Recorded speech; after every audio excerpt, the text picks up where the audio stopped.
Title: The World's First Hacker.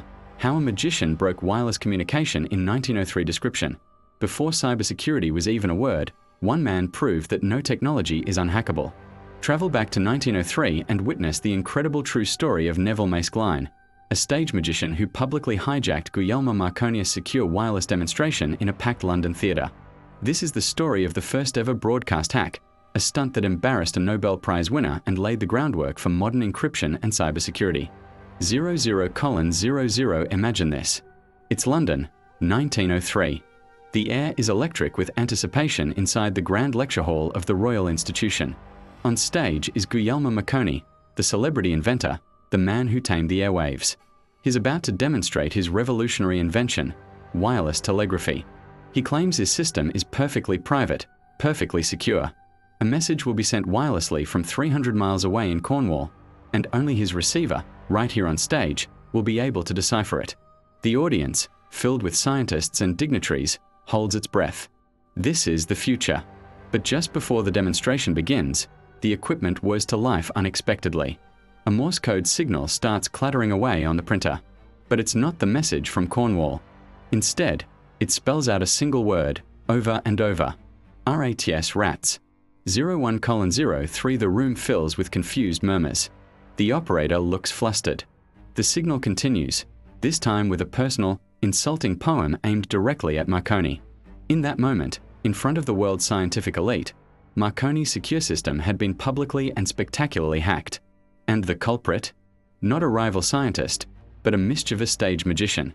This is the story of the world's first broadcast hack, a forgotten moment in history that exposed the myth of perfect security and set the stage for the digital battles we still fight today. 01:45. To understand how this happened, we need to go back a little further. Guglielmo Marconi wasn't just an inventor, he was a visionary showman. He saw the immense commercial potential of sending messages through the air, without wires. His early experiments were groundbreaking. He managed to send signals across his family's estate, then across the English Channel, and in 1901, he achieved the seemingly impossible, sending the first transatlantic wireless signal from Cornwall to Newfoundland. The world was captivated. Radio was born.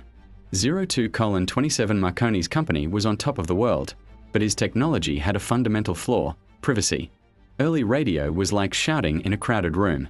Anyone with a receiver could listen in. To solve this, Marconi developed something called syntonic tuning. Think of it like tuning a radio to a specific station. His theory was that by setting his transmitter and receiver to a very precise, secret frequency, no one else could intercept or interfere with his messages. He was so confident that he declared his communications to be completely private.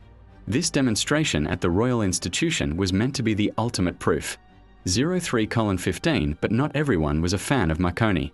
The established telegraph companies, who had spent millions laying massive underwater cables across the globe, saw Marconi as a massive threat to their business. One of these was the Eastern Telegraph Company. They were desperate to prove that Marconi's wireless technology wasn't the secure, reliable replacement he claimed it was. But how could they expose this flaw to the public? They couldn't do it themselves. They needed someone with a unique set of skills, an expert in wireless technology, a flair for the dramatic, and a willingness to cause a little trouble. They needed a magician. 04:02. Enter Neville Maskelyne. Maskelyne wasn't your average rabbit-out-of-a-hat performer. He came from a famous family of stage illusionists, but his real passion was science. He was a brilliant, self-taught electrical engineer and a pioneer in wireless technology himself. In fact, he had used wireless signals to perform mind-reading tricks on stage, seemingly sending thoughts from his assistant to himself. He believed Marconi was taking too much credit for radio's invention and was frustrated that Marconi's patents were blocking his own wireless experiments. So when the Eastern Telegraph Company approached him with a mission to discredit their rival, Maskelyne jumped at the chance. It was the perfect blend of his talents: science, showmanship, and sabotage. 04:58. The plan was simple, yet audacious. Maskelyne set up his own powerful, portable spark gap transmitter just a few hundred yards away from the Royal Institution, in a nearby music hall where his father performed. He knew the principles of syntonic tuning and had built his own equipment. His goal was to find the secret frequency Marconi was using for the demonstration and hijack it. As Marconi's lecture was set to begin, Maskelyne sat at his hidden post, listening, waiting. He tuned his receiver, scanning the airwaves. And then he found it. The faint carrier wave of Marconi's Poldhu station, preparing to send the official message. Maersk had his target. 05:48 now. It was time for the show. Back in the lecture hall, Marconi's assistant, Professor John Ambrose Fleming, was preparing the audience for the grand event. He explained the security of the syntonic system. The room was silent, waiting for the signal from Cornwall. And that's when Maersk made his move. He powered up his own transmitter and began keying in his message in Morse code. He knew his signal, being so much closer, would completely overpower the one from 300 miles away. On stage, the delicate receiver, designed to hear a whisper from across the country, was suddenly being shouted at by Maersk next door. The first word to emerge from the printer was rats, a taunt that perfectly captured the feeling of an infestation in Marconi's supposedly clean system. 06:44 the operator, thinking it was a malfunction, tried to adjust the equipment. But the messages kept coming. After rats, Maersk switched to humor, tapping out a series of witty, insulting limericks about Marconi's ambition. One of them read, "There was a young fellow of Italy who diddled the public quite prettily." The professional audience, initially confused, began to understand. Some were amused, others were horrified. Professor Fleming, trying to maintain composure, desperately pleaded for the anonymous prankster to stop. But the damage was done. Marconi's grand demonstration of security had been turned into a public farce. When the real, much weaker message from Cornwall finally trickled through, the impact was lost. The world's first hacker had won. 07:45 the fallout was immediate. The next day, the papers were buzzing. While some reporters treated it as a clever prank, the scientific community was in an uproar. Marconi was furious. He wrote a letter to the Times newspaper, condemning the act as scientific hooliganism and a disgrace to the Royal Institution. He demanded the perpetrator come forward. And Neville Maersk was more than happy to oblige. 8:20 a.m. few days later, Maersk wrote his own letter to the Times, proudly admitting to the hack. But he didn't call it hooliganism. He framed it as a necessary act of public service.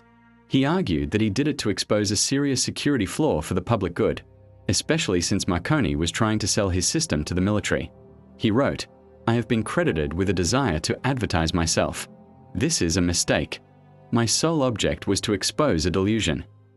This sparked what became known as the dueling letters, a public debate about the ethics of hacking, and the nature of security that played out on the pages of Britain's most respected newspaper. 09:10 Marconi and Fleming argued that Maersk act was vandalism. Maersk argued it was the equivalent of shouting "look out" to someone about to walk into an open manhole. He had demonstrated a vulnerability before it could be exploited for more sinister purposes, like in wartime. In a way, he was the first ever ethical hacker, performing the world's first penetration test. This event, over a century ago, raised the very same questions we grapple with today. Where is the line between malicious attack and responsible disclosure? 09:55 The legacy of this single event is profound. Marconi, humbled by the experience, had to go back to the drawing board. The hack forced him and the entire nascent radio industry to take security seriously. It proved that simply having a secret frequency wasn't enough. True security would require something more complex: encryption. The race was on to find ways to scramble messages so that even if they were intercepted, they couldn't be read. This incident marked the birth of electronic warfare and laid the foundational principles of what we now call cybersecurity. 10:40 Every time you enter a password, use a secure Wi-Fi network, or make an online purchase, you are benefiting from the lessons learned that day in 1903. The story of Neville Maersk and Guglielmo Marconi is a powerful reminder that no technology is infallible. There will always be clever people looking for weaknesses, whether for malice, for profit, or, as Maersk claimed, for the public good. It's a cat and mouse game that began not with computers and the internet, but in a London lecture hall, with the clatter of a Morse code printer spelling out the word rats. 11:25 So the next time you hear about a major data breach or a sophisticated cyber attack, remember that it's all part of a long history that started with a magician, a visionary inventor, and a very public lesson in humility. The world's first hacker wasn't a shadowy figure in a dark room, but a showman in the spotlight, who proved that the greatest illusion of all is the promise of perfect security. 11:58 Thanks for watching. If you found this piece of hidden history as fascinating as I do, be sure to hit the like button and subscribe for more stories about the secret history of science and technology. Let me know in the comments what you think. Was Mace Klein a hero or a scientific hooligan? See you in the next one.